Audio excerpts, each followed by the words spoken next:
What if most of your suffering comes from silent contracts you didn't even know you signed? In this episode, we're going to dive into a book, one that is at the heart of our teachings, the Four Agreements. And this book, if you learn to read these pages and take the message away, can be one of the most life-changing books you ever read. Was for me. Was for me. This is the new Ashla Podcast. My name is Michael Perry, and I'm joined today by Justin Gates.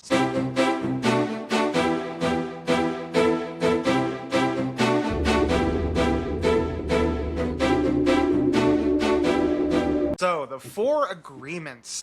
This was the first book recommendation you ever gave me back in the day, well before I became a student. Before I dove into this path, it was one of the first book recommendations you gave me. And I remember reading the pages and being like, this is a fascinating concept.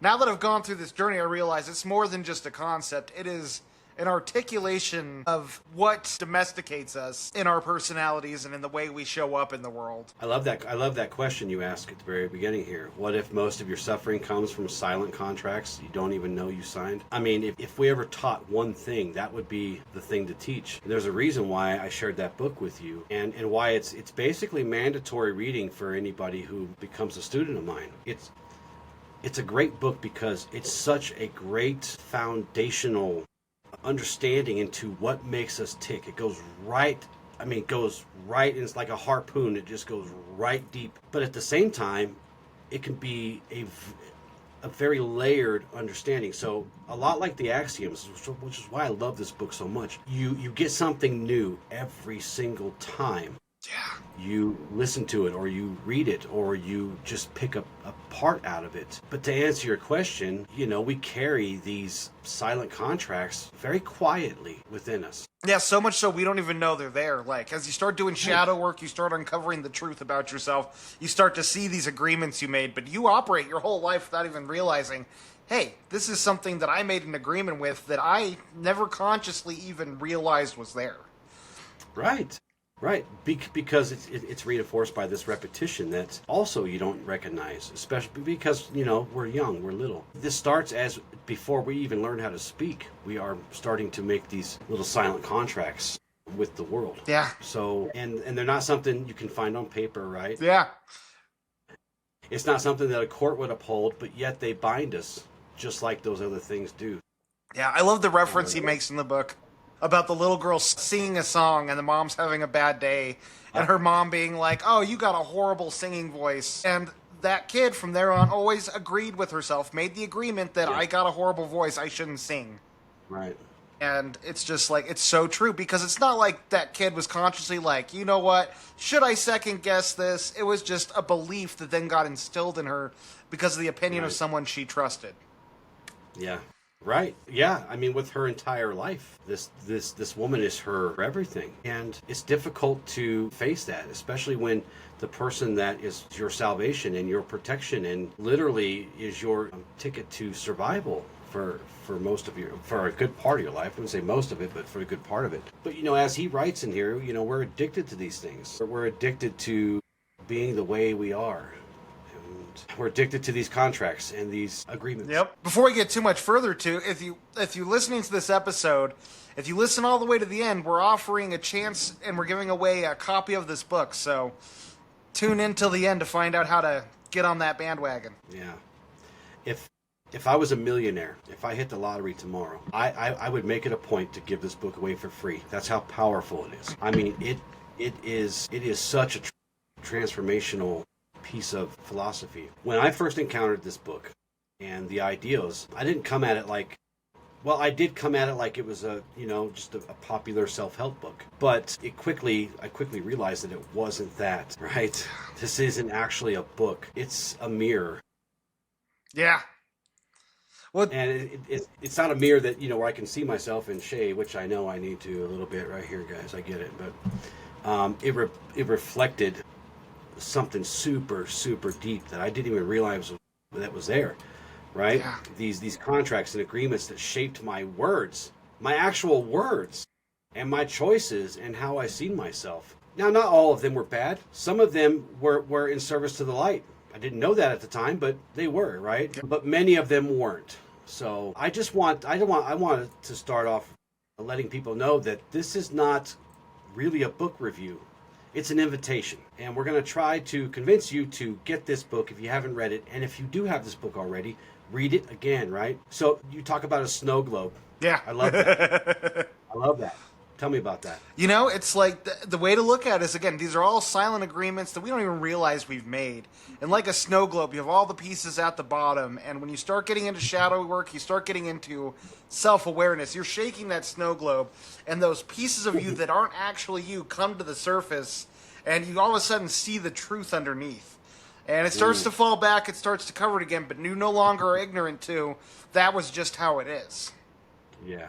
Yeah, so again, for me, I'm not approaching this episode as a book review. This book has been reviewed probably tens of thousands of times. For me, today it's an invitation.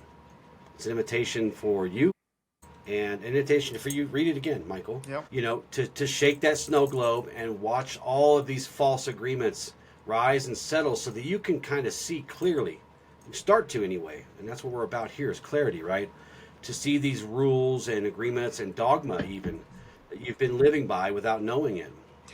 So you can see where they come from and start to actually move towards better authenticity for yourself. So where you can actually see, is this my dogma? Are these my rules? Or were they just given to me in silence by a world really who doesn't know who I am? That's how this book hit me. You know, it's like, wow, I'm seeing myself in a new way. And, you know, we'll get into this, but, you know, dozens of times it took me to really start to crack that open. So, but yeah. Well, I think for me, when you recommended this book for me, I was reading so many self-help books. I was reading How to Unfold Yourself.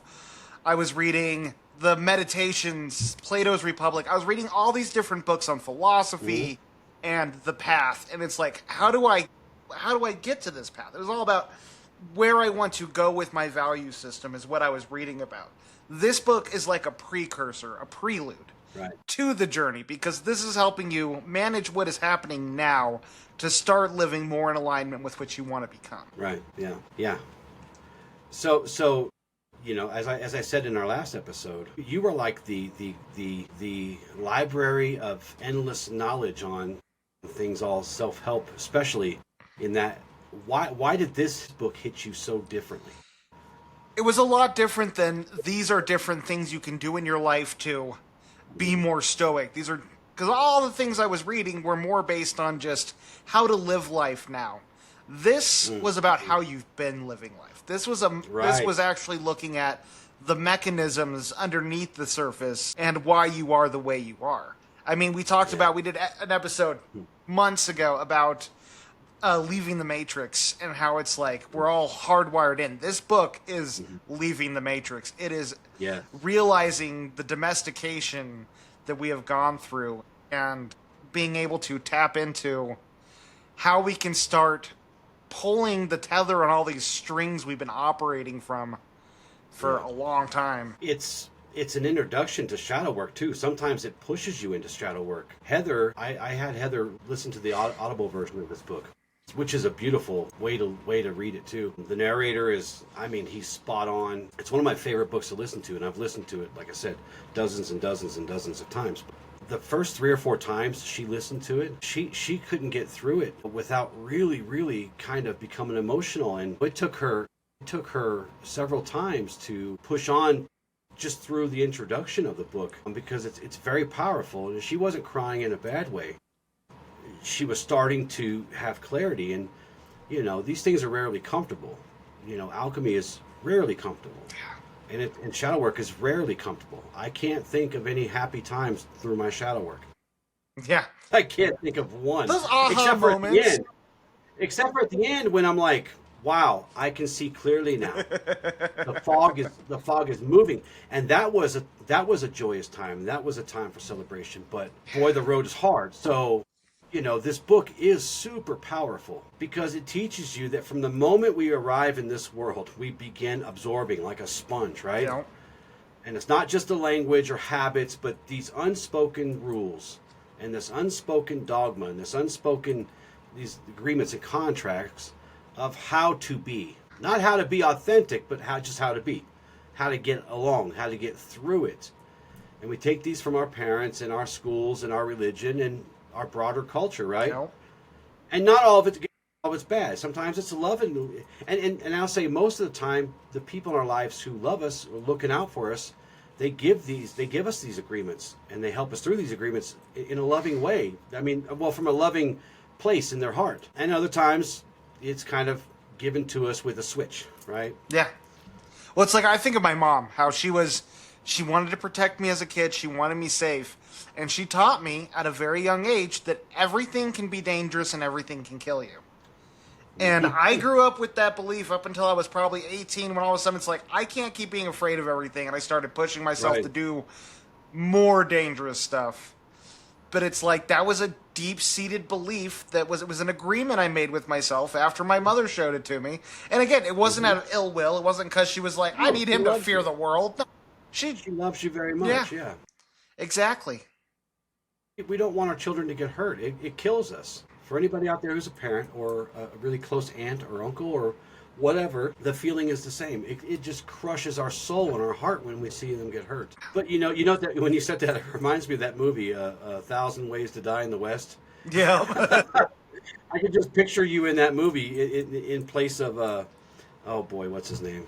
I can't believe I can't think of his name. You know what I'm talking about. Yeah, I'm horrible with names, though. I'm horrible with names. But, you know, they're singing songs about all the ways to die, and he's showing everybody how, like in the West, everything can kill you. Yeah. Sorry. I know it's kind of...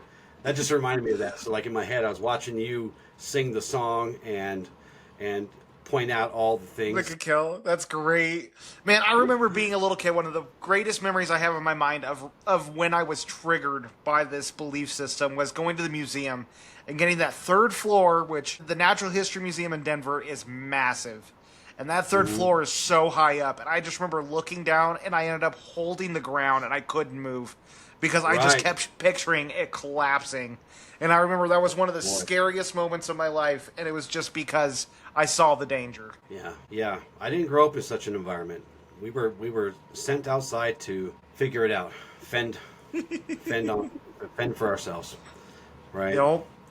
So they called it in the book. He calls this the domestications of humans, right?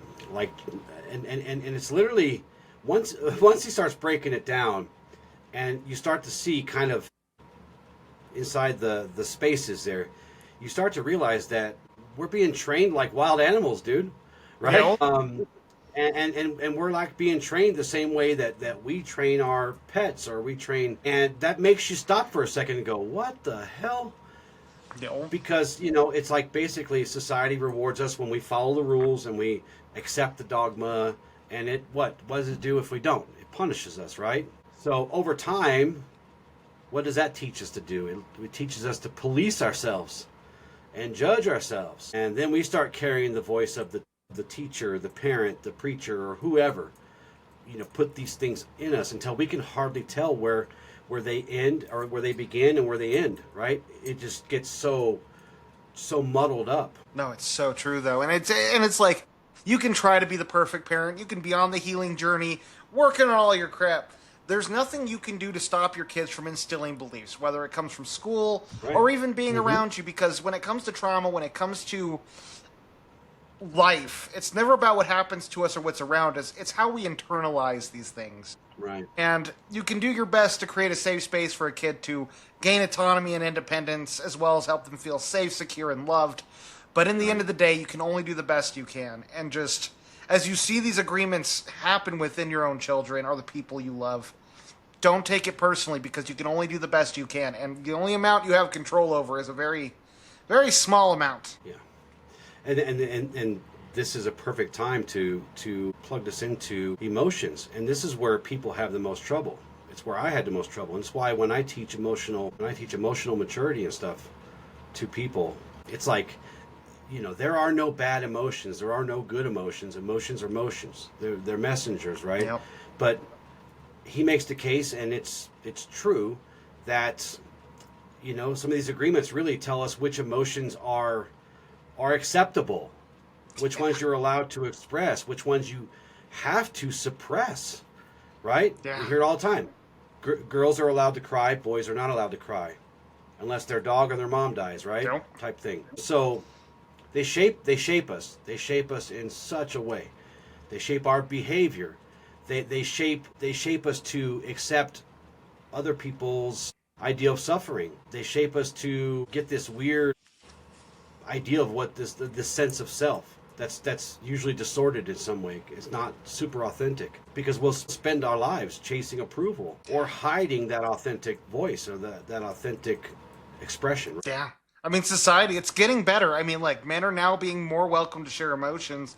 It's just the issue is the only emotion men are really being welcome to now experience is sadness. And it's like we need to open it up. We need to create safe spaces for people to feel anger. We need to create safe spaces for people to feel fear or overwhelm or burnout and make it acceptable that they might need something a little more right now to work through these emotions. And it's like I've been on this journey for a while, and I've been doing a lot of shadow. I do shadow work all the time because I'm always constantly trying to figure myself out.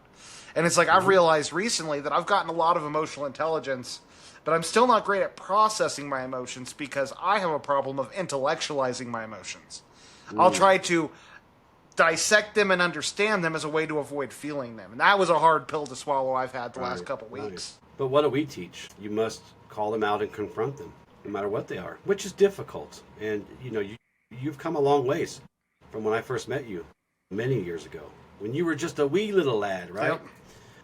Yeah, now you're all grown up and you got chest hair and stuff. No, I'm just kidding. I got a little bit too. Dude, everybody that knows me in my daily life, they'll never believe this. But I also don't have they believe it when I tell them, and I do. I don't care. This past Monday, I had a nuclear meltdown, dude. I had an absolute freaking meltdown where I sat in that papasan chair and I cried my eyes out and let my wife Heather hold me because it was the only thing that I could think to do. Man, that's so powerful right there. And I don't give a shit if anybody thinks it's whatever. I didn't need this book to not care about what people thought. Like, we're going to get into this later, but the whole taking stuff personally, that was never a problem for me. I know it's the hardest one, and it's hard for a lot of people, but early on, I stopped giving a crap what anybody thought of me because I realized that I couldn't get anywhere. I couldn't grow or improve or even move around, explore without somebody giving me their opinion. So, I know I don't look like a guy who sometimes expresses himself and allows him to be vulnerable, but I do. And I think every man should. I agree. Every man should. Get you. But yeah, you're right. I mean, it's acceptable for us to be sad, which is very dangerous if that's the only thing you're allowed to do. Because that sadness can develop into some really bad depression and stuff. And we already have a big problem with people checking out. Yeah. Well, and then men having to suppress anger. I mean, we're looking at how the dating pool, how dating is becoming more and more not a thing in society. And a big part of that is men not being able to express anger and emotions around that sphere, grow up being nice guys, myself included. I was one of those. And it's just like that is not a functioning man, nor is he going to be effective when it comes to being an adult. Yeah. I mean, dude, I can cry and then fight somebody if they have a problem with it. Like, no big deal, You usually I'll let people dictate what they get next from me if that's what they want. Yeah. I had an absolute nuclear meltdown, dude, and I needed it. I really did, because after that I felt great. But I have somebody, in my life that allows me to be me without any kind of judgment or fear. So, and that's when it's crazy how healing crying is. I know I've struggled with crying with a lot of the trauma I've gone through, but I had a breakdown about a year ago. And I was so thankful because it was one of the big moments when I realized Allison was the woman I had to be with, because it's just like she was there, I started crying, and she just wrapped me up in her arms. I got to feel all small for a minute, just cry it all out, not feel judged, and just allow myself to process it all. And that was one of the most healing moments I've had in the last year and a half. I've rubbed shoulders, and I have fought fights alongside of some of the toughest people you will ever meet, and they all cry. They all cry when it's time. Now, there is a time and place. You can't break down under pressure. You can't break down when people's lives are on the line. But let me tell you something, man. There is a time, and the toughest guys that I know will come together and let that stuff out. Because if you don't, it will destroy you. It will destroy you, because then you'll start looking for distractions, alcohol, drugs, just to name a few. So our teachings align very, very well with the this book, because our teachings tell us that liberation, our absolute freedom, which is to be as authentic as possible, begins with this awareness, right? With shaking the snow globe and starting to see what's settling, and then we can see it little by little and see, that's not me. I don't believe in that. I don't like that. I don't want to do that to someone else, type of thing. So, and honestly, at the end of the day, you can't break an agreement that you don't see, that you can't identify. Yeah. So, and this is where this philosophy of the four agreements strikes so deeply, because it kind of hands us a flashlight, right? Yeah. It says, look, see what you've been living with, see what you've been living under, right? And if it doesn't serve you and serve your greater good or your growth or your alchemy or the light or whatever it is that you're trying to accomplish, then let it go. And so we align with that almost perfectly. We are in great alignment with these ideas that he shares with us. So we've talked a lot about what agreements are, but as I'm sure you've heard in the title, it is the four agreements. So this book invites us to really focus on building new agreements, in particular these four. And so we're going to dive into each of these, because each one has its own purpose, its own ability to unlock things within us to help approach life more meaningfully and authentically. Right. So when it comes to the first agreement, it is be impeccable with your word. And he says in the book, be impeccable with your word. Speak with integrity. Say only what you mean. And above all, avoid using the word to speak against yourself or to gossip about others. Right. And this was so powerful to me, because when I started this journey, man, I always had a strong sense of humor, but it was always self-deprecating. And that's been one of my hardest things adjusting into this healing world, is I no longer have that sense of humor because I refuse to speak about myself in negative ways, because our unconscious doesn't know the difference between good and bad. And so when we say something about ourselves, even jokingly, we are ingraining in our minds that this is true. Oh, I'm just stupid. I don't know anything. I'm just ugly. Whatever. These little jokes, these comments we make about ourselves will slowly become our beliefs if we are not careful. Yeah. That word impeccable, that's a big, big, heavy word. And he's not just talking about your word. He's not just talking about speaking with integrity. Holy, right? Right. And most people hear this, and because I've had students that hear this and go, oh, well, that's easy, just don't lie. So you're telling me not to lie. But this agreement runs much deeper than that, right? I would even say the most important thing is one of your favorite lines, one of my favorite quotes you have, is the most dangerous lie is the lie we tell ourselves. That's the most dangerous lie ever told, is the one we tell ourselves. So it's like, if we're not honest with ourselves, we start lying to ourselves, we are putting blinders up and not looking at the world as it actually is. Right. Your word is not simply the sounds that you make or the thoughts. It's that vibration that you carry into the world in totality. What Ruiz is saying here is be impeccable. Be impeccable. Period. With your thoughts, with your intentions, with your words, with your actions. And this ties into one of our agreements, responsibility. You must be held responsible for all things. And that's a very lofty goal. It's a very lofty thing to try and achieve. And it's not achievable all the time. We are human beings. We have feelings, emotions, and we have lots of complicated layers. It doesn't mean we stop reaching for that next bar, right? Yeah. If we reach it high, then we'll always have it in front of us. So, it's not just about not lying. You shouldn't do that either. Right. But be impeccable with your word, and this is the way I taught you, and this is the way I teach other students, is this idea, be impeccable with your word, starts with your self-respect. That's where it starts, right? Yeah. And as you said, if you speak poorly about yourself, even if you're kidding, you don't know. Your subconscious doesn't understand humor. It's a very boring person at a party. It doesn't know the difference. Yeah. You're planting seeds. You're planting these nasty seeds in your mind. And negative self-talk is never harmless. It is always harmful. Would you say? Think of it like a poison that kills you slowly, right? And when you're gossiping, you're throwing those nasty seeds into someone else's field. So they can't grow anything. All they're going to grow are weeds. So it doesn't contaminate just your mind, but your spirit, your body, your emotional bodies, every part of you can be poisoned if you're not impeccable with yourself first. And this is why a lot of people get stuck here, because they don't know how to talk nice to themselves. They don't know how to be good to themselves, right? Yeah. And it breaks my heart to hear that, but that's the truth.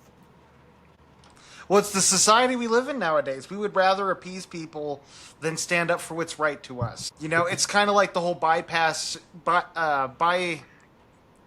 is the term? Where you have like someone falls down sick around a group of people, and no one does anything because everyone is feeding off of everyone else. Instead of being impeccable with your values, you'd rather conform. Yeah. And it's just crazy how that works.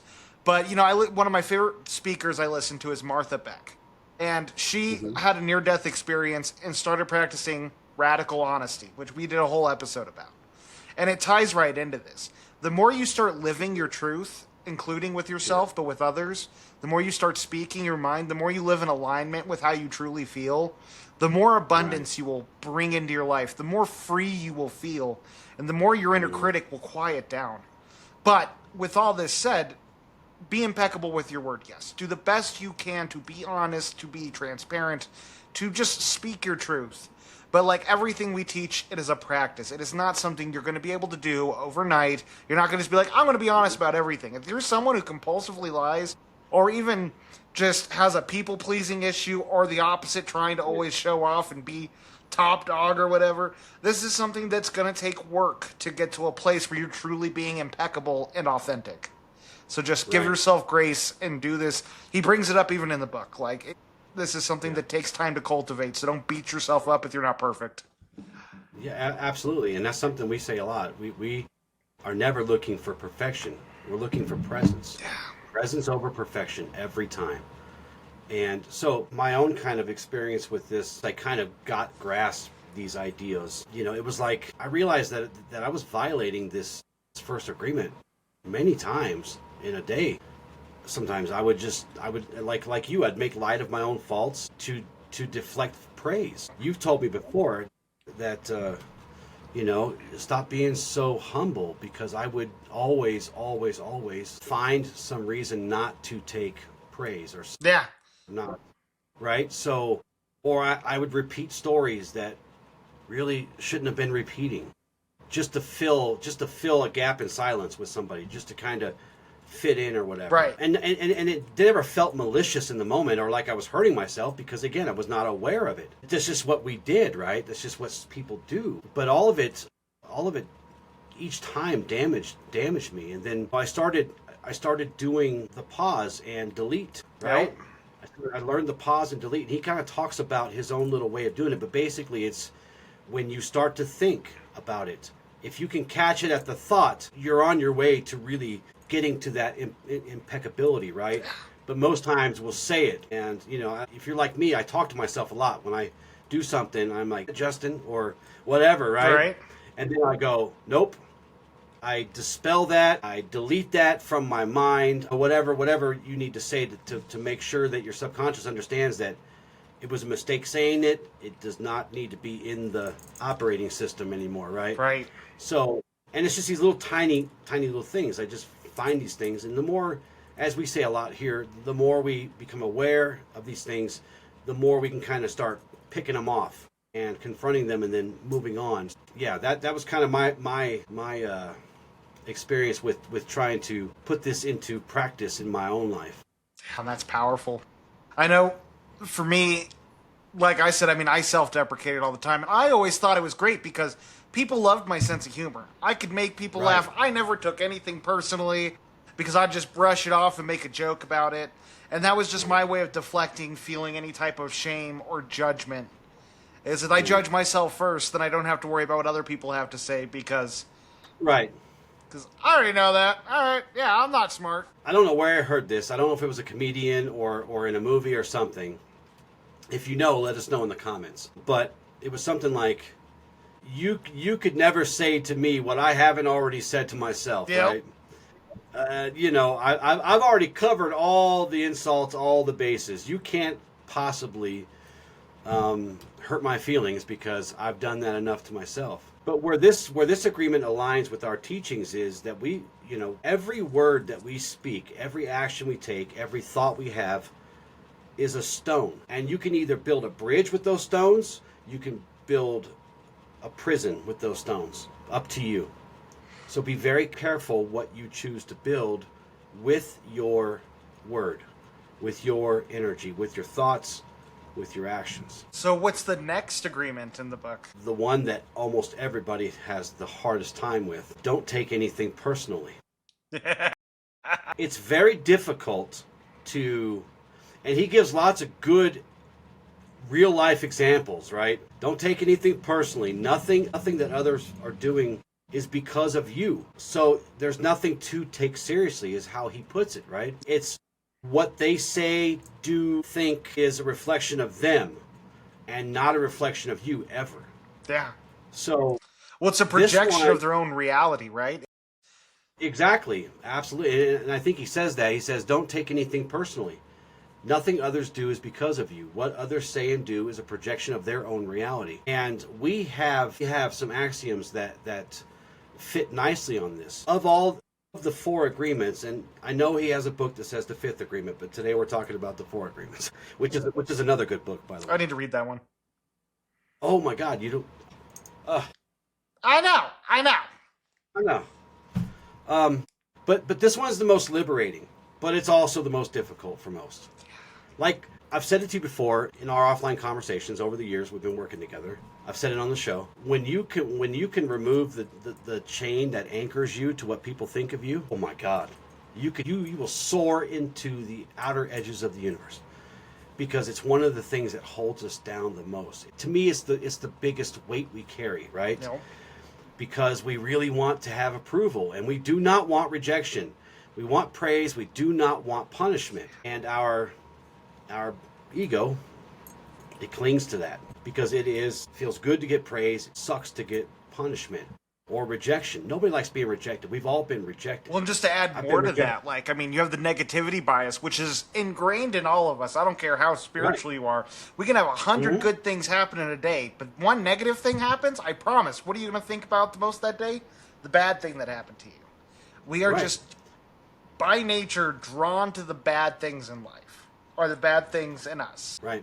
And in this agreement, how he presents it and how he breaks it down for you is, again, it's like there are no good things and no bad things in what people project upon you, because other people's behavior and all those things are a reflection of them.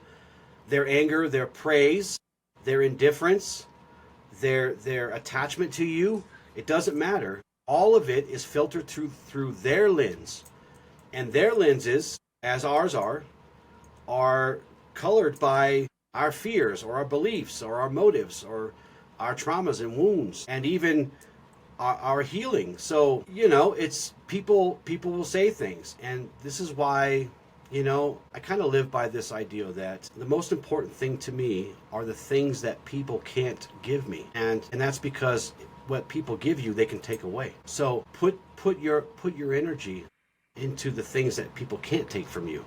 Those are things that you develop and create yourself. So the axiom I picked for this one is truth has no regard for popularity.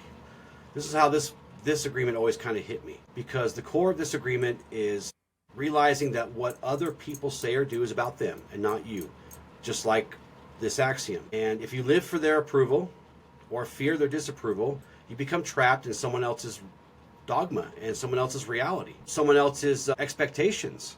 Right? Yeah, most definitely. Well, and I heard this quote a couple months ago that I really liked, and it's just like, if you ever catch yourself wondering, what do they think about me? You get in your head, you go somewhere, and you start thinking, everyone's looking at me and stuff. It's like, you will never know what's going on inside the minds of other people, what's happened for that day. Even that person who chewed you out at the supermarket.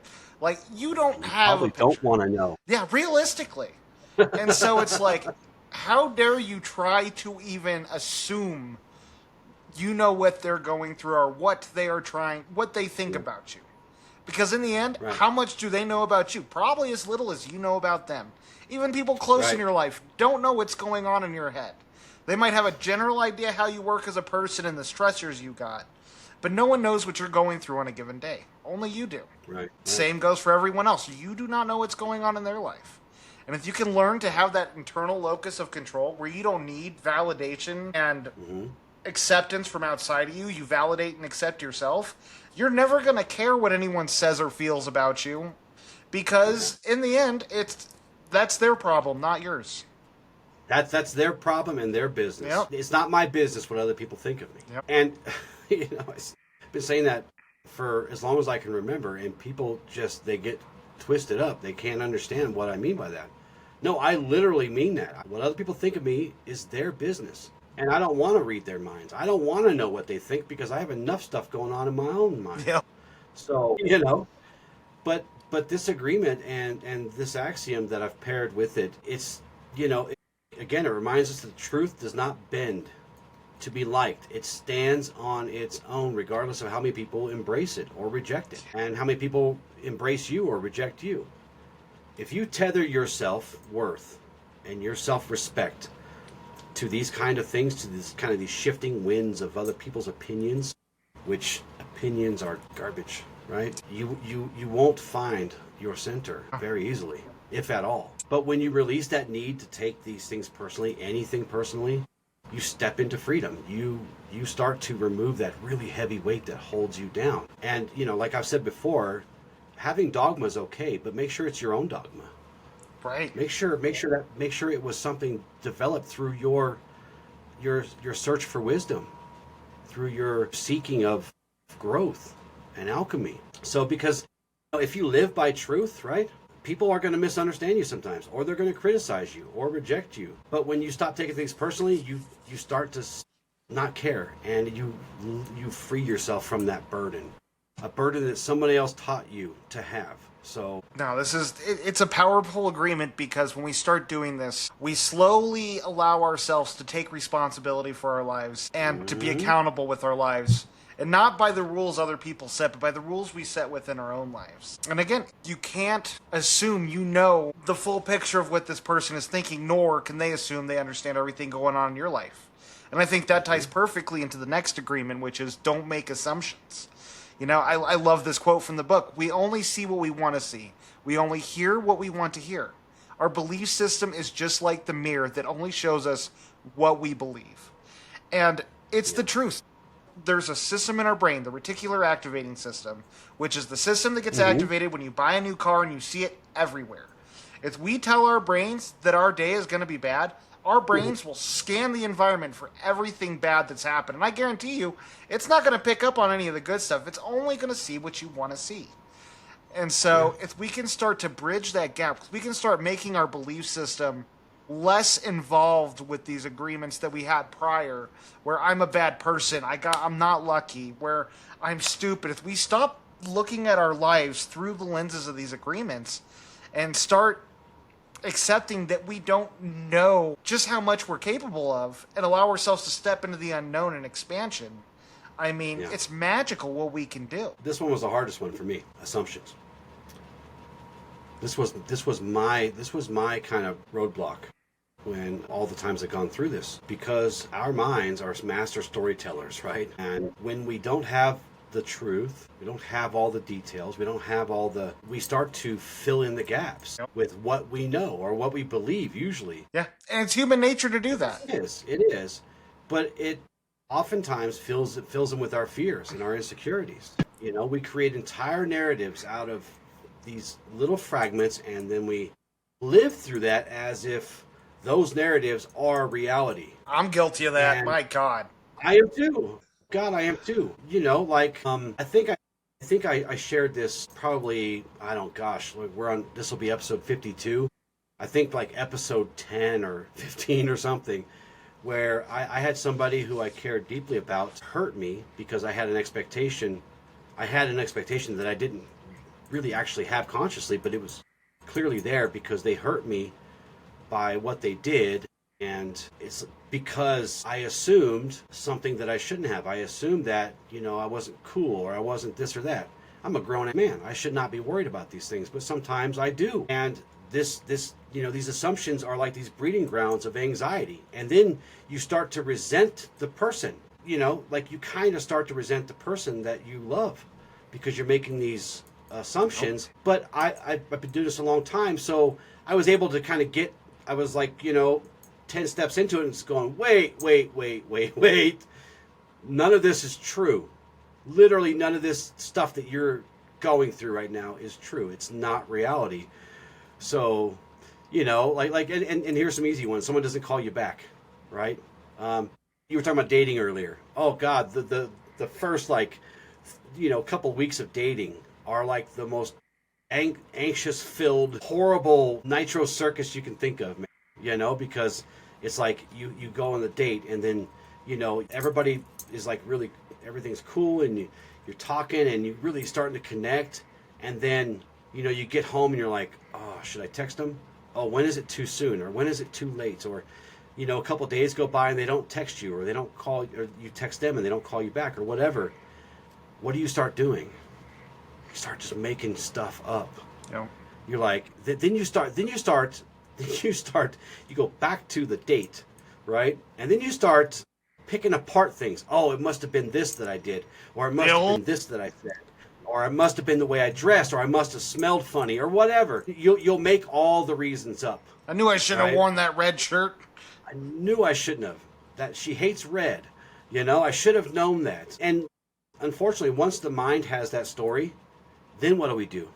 We start looking for evidence. Right? Exactly. We start looking for evidence over and over and over again, and you'll find it. You can find evidence and proof for whatever you make up. Preach it. You do. I've done it. We've all done it. Yep. Every single person's done it. Well, again, it's hardwired into us. Our brain needs congruency. If there are any gaps in a story, if there are any misalignments or lacking information, our brain are meaning-making machines. And if we don't have all the details, we will like you said, fill in those details with whatever we got, which is usually fears and insecurities. But it's usually bull crap, right? Yeah. And now all of a sudden you're upset with this person for something they never actually did. Mm-hmm. And then you're acting out of alignment. The entire thing was just a make-believe, a movie in your mind. And it sounds funny. It's funny. It's like... In the moment, it's not funny, though. But it's true. It's true. We do this crazy stuff. So the axiom that I paired with this one is, obviously, of course, right? Perception is reality. Yep. But perception must be tested. We have to meet reality where it actually is, whether we like the results or not, right? Sometimes they're good, sometimes they're not. Because assumptions are just untested perceptions. Think of it that way. Ooh, that's good. They are our shadows and fears pretending to be truth. So... Well, and it's like one thing that's really important here is like, I know I've run into this. It's communication I struggled with for years. And no communication means you are operating on more assumptions than you are facts. You need to talk about this crap. You need to have those hard conversations, those awkward conversations, those vulnerable conversations. And I mean, it doesn't mean after the first date, it's like, hey, what went wrong? What do you not like about me? Like, I just haven't called you back today. I'm sorry. I wasn't trying to offend you. But I'm pretty sure half the earth has heard these second date update things they do on the morning shows now. And it's just like, they get the person on, they're like, they haven't called me back in like 5 days. And sometimes it's like 2 weeks. After 2 weeks, there's probably is something there. Just, moving along. But we love hearing this stuff, right? We're like, oh, this is going to be good. This is going to be really juicy. I hear them every morning when I drive to work. I have like a 35 to 40 minute commute to work when the traffic's not too bad. And I hear this come across the morning radio show, and it's painful. It's so like cringeworthy. But I know I've had it on before when it was during my commute, and man, I wouldn't shut it off. I'm like, I want to hear what happens, but I can't. Well, like we talked about in the Why Do We Choose Chaos show, which is, sometimes we just got to watch a train crash into a train, dude. Yep. We just can't help it. Right? That's why horror movies are so popular. My nervous system's going crazy right now. I'm so happy. Yeah, this is awesome. Someone's going to chop me up. But I actually had something happen very, very recently, within the last week.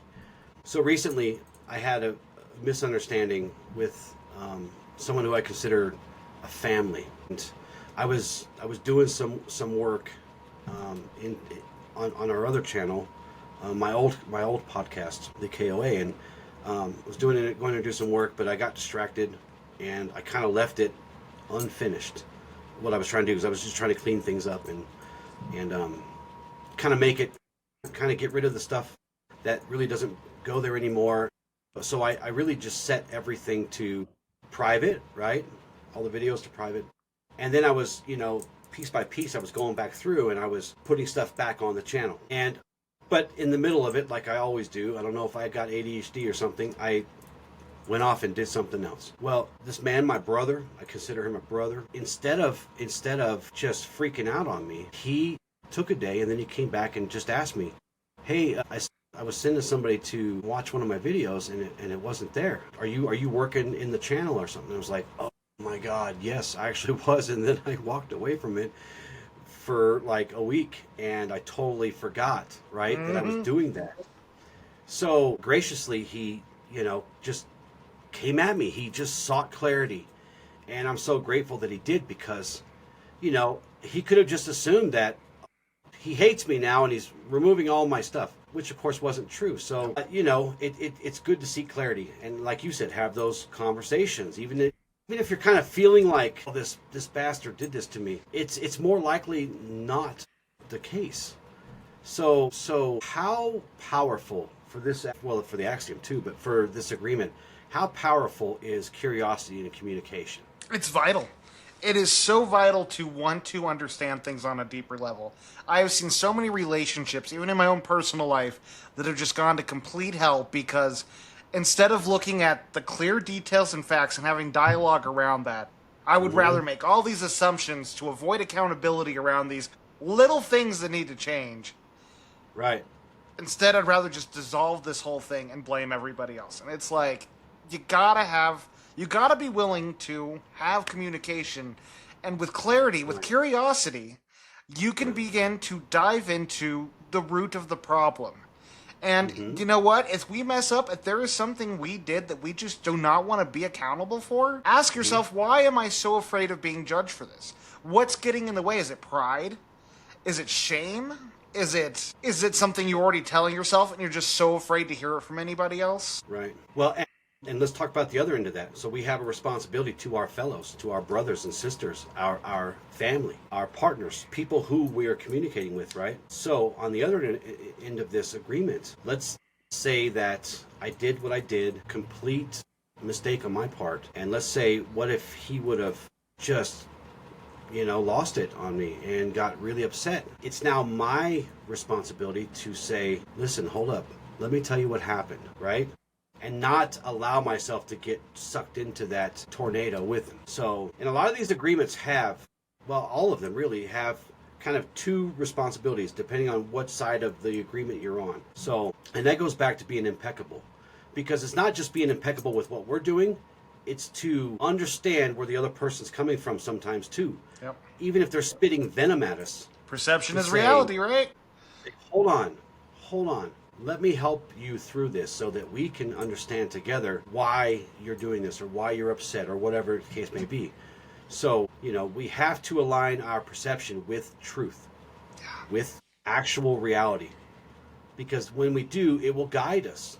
It will guide us through these things that are hard. And if we don't, then we get misled, taken for a ride.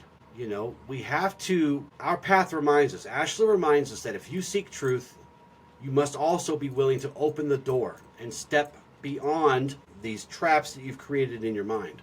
You'll never find truth in there. You just find... That's why it's so dangerous to have yourself as your only confidant. So many people nowadays live in their heads, and it's just so unhealthy because your mind will lead you astray and you will only trust your own judgment. Without proper mirroring and reflection from people from opposing perspectives, you're doing nothing but ingraining bad behaviors, and it's just so dangerous. Well, and that's why we teach to get away from echo chambers. Yep. Get away from them. Because echo chambers, and I know we've talked about this before, so I'll be quick, but these religious echo chambers, these psychological echo chambers, these political echo chambers, these social echo chambers, you have to step outside of those and test your beliefs, test your ideals, and test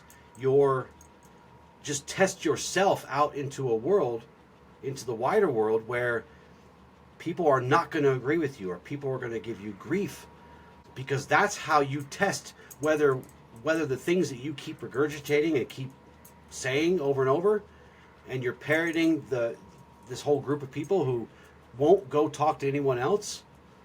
That's how you find wisdom and truth, actual truth. So, echo chambers, we are either super solitary nowadays, where we just have this thing and this is our only source of everything in life, and we don't go test what we're learning anywhere else, or we just surround ourselves with people who just regurgitate back to us what we want to hear through those echo chambers. But both of those are super dangerous. Oh, I completely agree.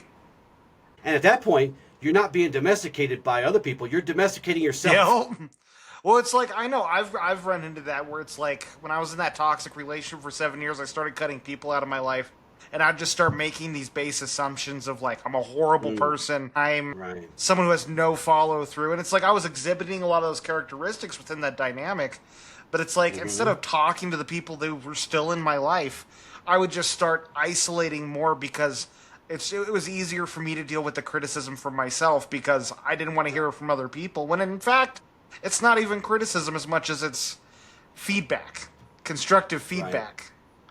Which can be so beneficial. And even then, it's like most of the people in my life still loved me regardless of where I was. But I had lived so much in my head that I had convinced myself otherwise. Right, yeah. So, what's the fourth agreement? Our team borrowed directly from this agreement, almost word for word. Well, not word for word, but the ideal, right? We align with this perfectly, and this is ingrained in our teachings. Always do your best. You guys have heard me say this over and over and over and over again.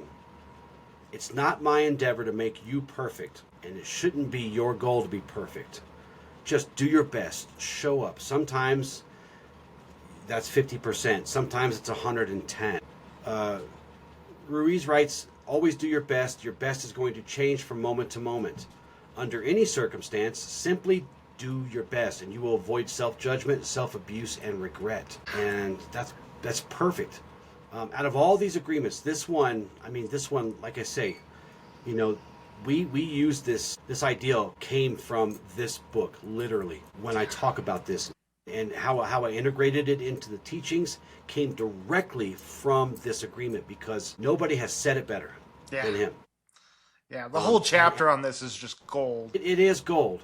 It really is gold. And, he kind of says agreement 2 is the hardest. But really, it's been my experience that individually people really get stuck on one of these or the other.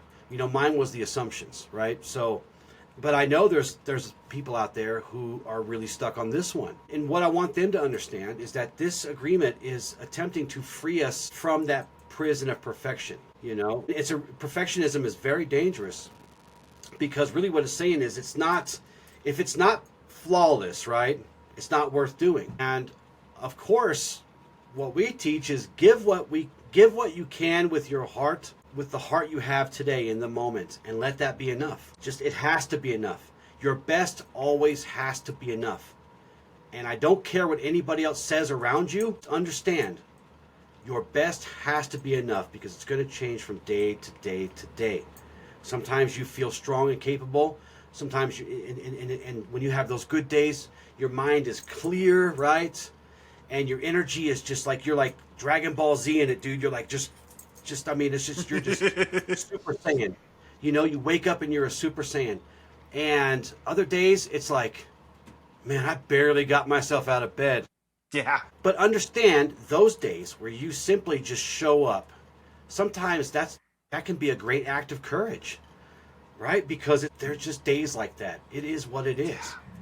But understand that both are valid. It's great to come at 150%. If you can only show up at 50 or 25, That is what it is, and it has to be enough. Just don't get stuck in this prison. Just don't get stuck in this little prison of being perfect. No, it's so true. And I mean, one thing for me is it's like, I love how you brought up perfectionism, because I know I struggled forever getting momentum in my life. I was constantly wandering. I had little bursts of energy in some directions, but it's all about action. All right, when you're too busy trying to orchestrate and organize the perfect plan to accomplish your goals, 9 out of 10, you're not even going to try for your goals. You're going to build that list, you're going to sit on it, and then you're going to lose the motivation. All right? Well, because you got to make the list perfect. The list has to be perfect. Yep, that first step has to be one perfect. little tiny flaw, then it's like, oh, it's not worth doing, and you just... Yep. I remember when I started my coaching business, I started building a website, and I couldn't get it just right, and so I never launched the website, which I'm about to dive into and go ahead and finally publish here in the next month or two. But oh, good. But it's like every time I would make these excuses of perfectionism to avoid just doing my best. And, if you're someone who's completely stuck and stagnant, because I've been there as well, all right, your best isn't going to be go start that business. It's going to be get outside for a little bit. Go spend time with people for a little bit. It's about trying to make yourself incrementally better than you were the day before. Or at least taking steps. And if you got 20% when you had 80% the day before, then you accept that. And you work with yourself where you're at. Right. Greatness is not, I want you to understand this. Greatness is not so much in how much you can give, but in the sincerity in which you give it, right? That's something, that's a goal worth shooting for. Just be as sincere and just do your best as you can. Peace comes from showing up, not showing off, right? That's right.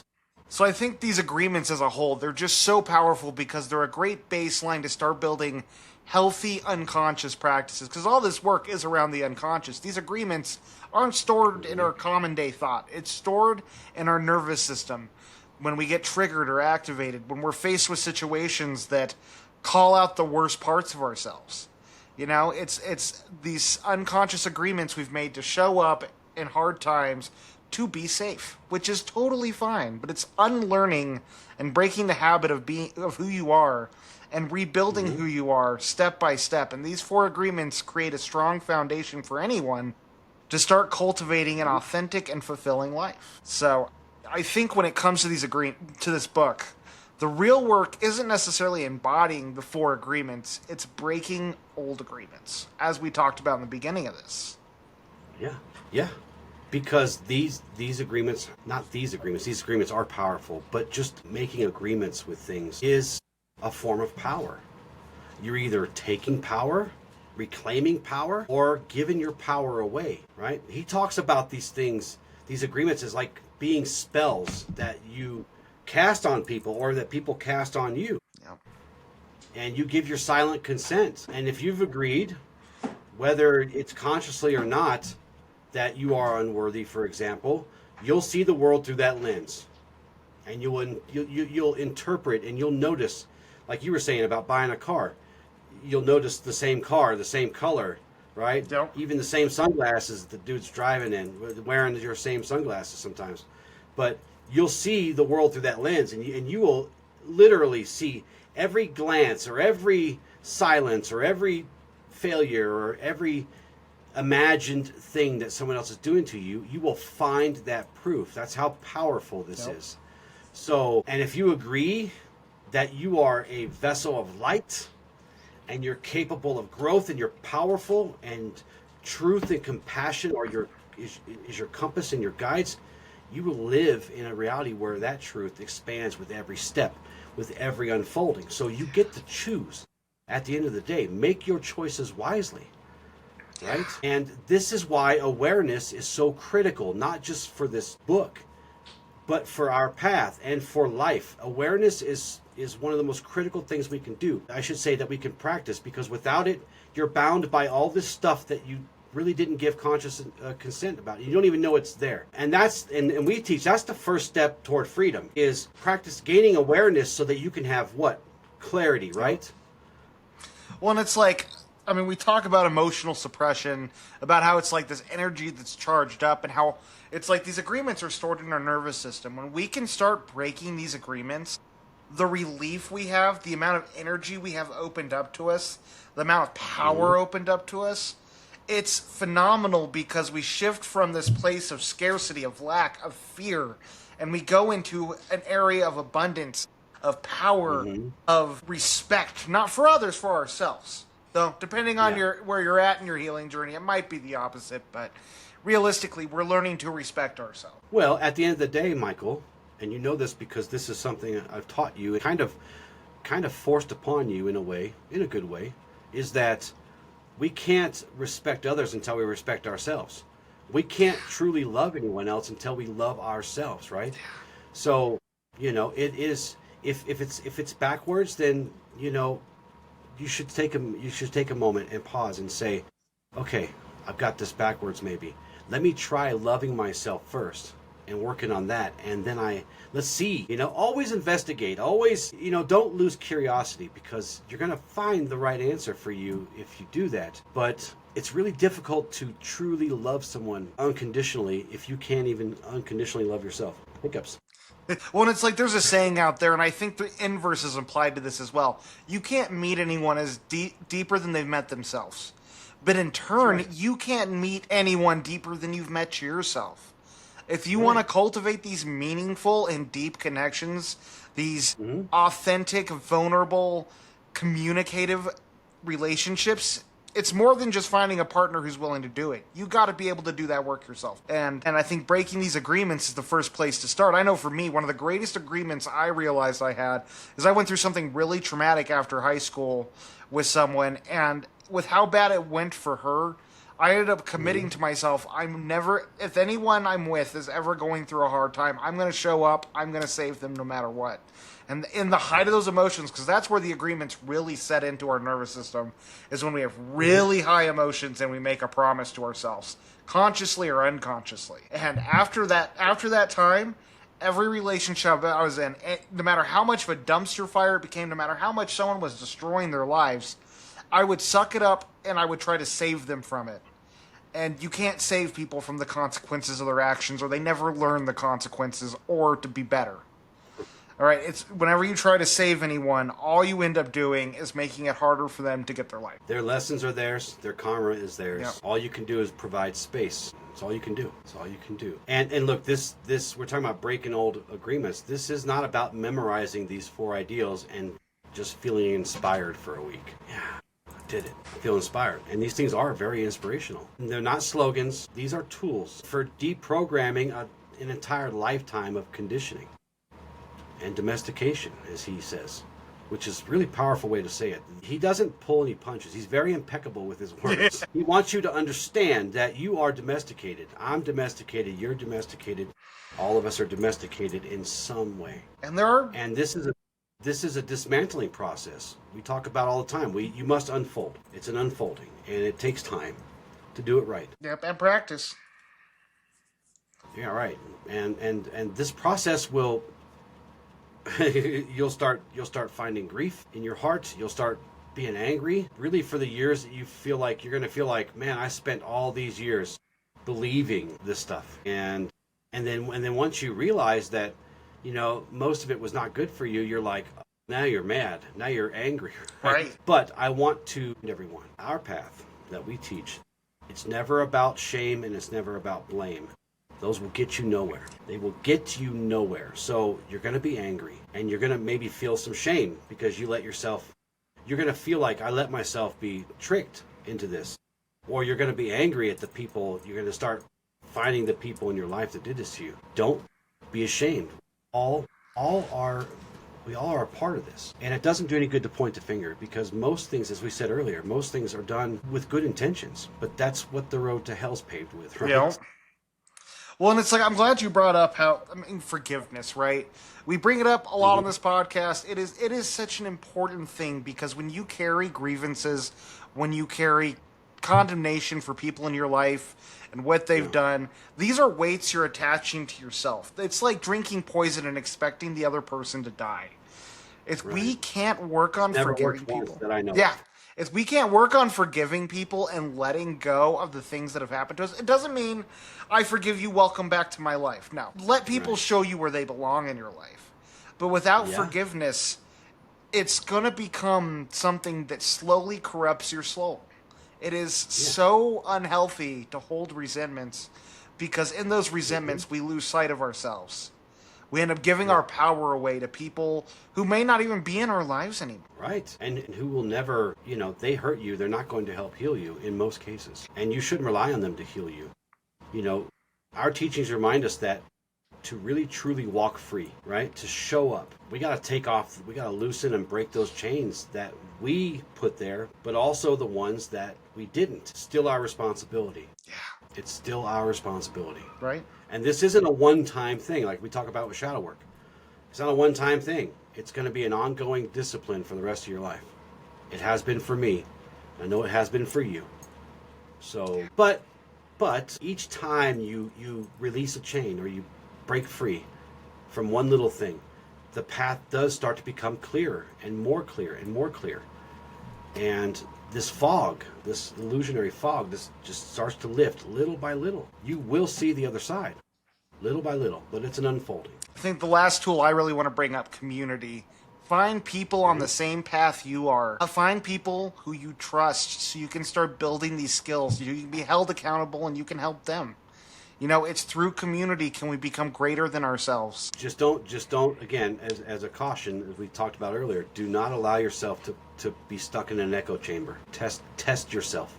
Go out and test yourself every so often. If you're trying to quit a drug addiction, don't keep hanging around druggies expecting them to help you get off the drugs. Well, that's a community. That's a community, right? We got to be careful. Got to be careful who we hang out with. And sometimes it's okay it's okay when those communities change. They'll change over time. Yeah. That's okay. It's supposed to happen that way. So life on the other side, living in freedom. When we're able to start integrating these agreements into our life, when we're not craving so much control over every little thing, but instead we have control over ourselves and our reactions to the life we are living. We get more clarity. We have less fear. We're more present. We have so much more contentment with our lives, and we're not chasing validation, wealth, status. We come to a place where we can be okay being in the moment and being ourselves for who we are, where we're at. Yeah. And here's a beautiful truth about this. This freedom that we're talking about isn't about everything in your life going right or awesome or perfect. It's about learning to walk in harmony even when these bad things happen, these challenges or these roadblocks come. But because you develop this quiet confidence, right? And you know that you're no longer bound by these things that you don't actually agree to. So, and of course we teach that mastery is not this destination that we arrive at. Enlightenment is not this destination. It's a way of living. You will stumble. You will forget sometimes. And these old agreements, they'll come slipping in the back door if they can, right? Yep. They'll try to get right back in there. So, but every time you bring yourself back to these ideas, you just strengthen your alignment little by little by little. And in time, you'll find that your actual natural state, your authentic state, is no longer about fear or control, but presence, as you said, and clarity. Yeah. Well, it's like and it's important. No, keep going. Well, I was going to say this real quick, and it's also important that this life on the other side we're talking about, again, it's not perfect. You're free. You're more free. Yeah. I mean, think of mastery as practice, not a destination. All right? If we want to master these skills, it's all about cultivating those muscles, doing the lifting, doing the hard work. There are so many people who have turned depressed and are suffering through so many issues on the healing journey because they got the awareness, but they never took that awareness and started cultivating action that was different than how they showed up before. Awareness is a double-edged sword because it's great to understand how you work, but if you don't start changing the things that you realize are wrong or that are not supporting who you want to become, then you end up judging yourself and cultivating even worse issues because you're not actually making change in your life. And the change is difficult because it's all about when you get triggered, being able to ground yourself in the present and respond differently. It's being able to take these things in the past. Yeah, you can realize this resentment's not helping you. But if you don't allow yourself to feel those emotions of anger, of pain, if you don't give yourself the safety to do that, all you're going to do is have the same issue, and you'll be judging yourself because you know better. And it'll manifest into actual diseases that will kill you someday. Stress will kill you someday if you don't learn to surrender and let go and choose. This is not a book that you read once and put back on the shelf. It's not one of those. I've got lots of those on this shelf that I read once and it's like, it was okay. Not this one. I've read it. I've read the paperback so many times that it got beat up really bad. Like the book doesn't even sit right anymore, you know. And then once I found it when I found it on Audible, I've listened to it dozens and dozens of times because it's a pretty quick read. It's a small book, but it's super powerful. I think the Audible copy is only 5 hours, but like you were saying earlier about how it takes some time to get through, it's a dense book for 5 hours. You're gonna want to stop after every chapter, like, okay, let me soak this in real quick. Yeah, and you have to. You really have to, and it's going to hit each person differently. You know, with Heather, we had to take little bites, and sometimes we would wait a couple days because it affected her so profoundly. So this book, these ideas will evolve with you if you let them, much like the axioms do, right? So, and every time I've ever revisited this book, no matter which way whether I heard it or read it, it gave me a different reflection. It gave me something new to see in myself, right? And sometimes that's a reminder of like, wow, I've really nailed some of this. And sometimes it's a little nudge that says, oh, I found an opportunity. Deal. So my invitation to everyone is this: just don't read this book once, reread it. And I think you're going to, whether if you haven't read it before, I think once you read it, I think you're going to want to read it again. But, read it as many times as you need to. Reflect on it as often as you need to. And, make a choice to claim these ideas as yours. And, you will find more freedom. And you'll find a pathway to authenticity. Every day we hold the pen to write our own contracts. So that's, at the end of the day, that's what you learn with this book. You don't have to suffer by old rules. You can choose again.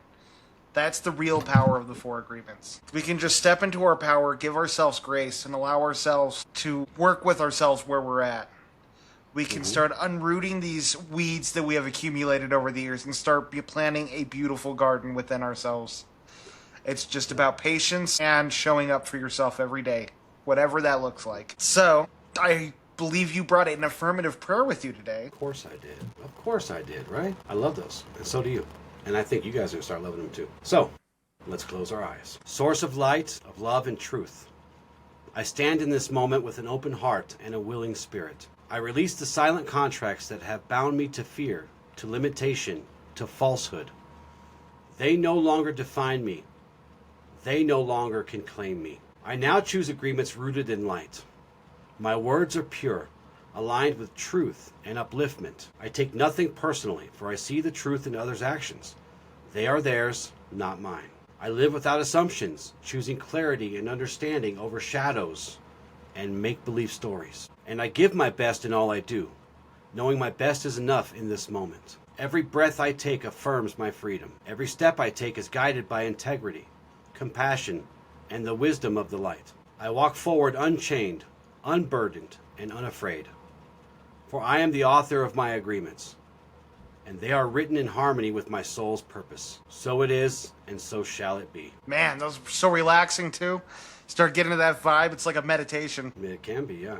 For our exercise today, I got spot the agreement behind the emotion. So, right? Recall a recent situation where you felt triggered.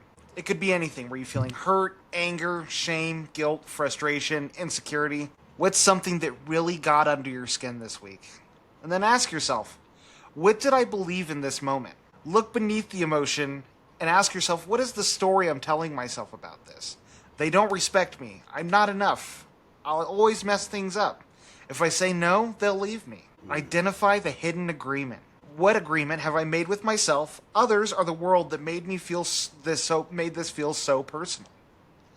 I must be perfect to be loved. My worth is based on what I do for others. Disagreement means rejection. People only stay if I don't speak up. Then lastly, challenge it with compassion. Ask, is this true? Where did this come from? Whose voice is this that planted this in my mind? Was it a family member?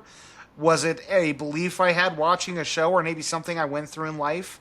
A horrible breakup, or a friend who decided to move on? Where did this come from that I embodied this belief? Do I want to keep living life by this rule? Then lastly, write a new agreement. Create a new belief that's more aligned with your truth. I am lovable even when I make mistakes. I can speak my truth and still be safe. I don't have to earn my worth. It's already mine.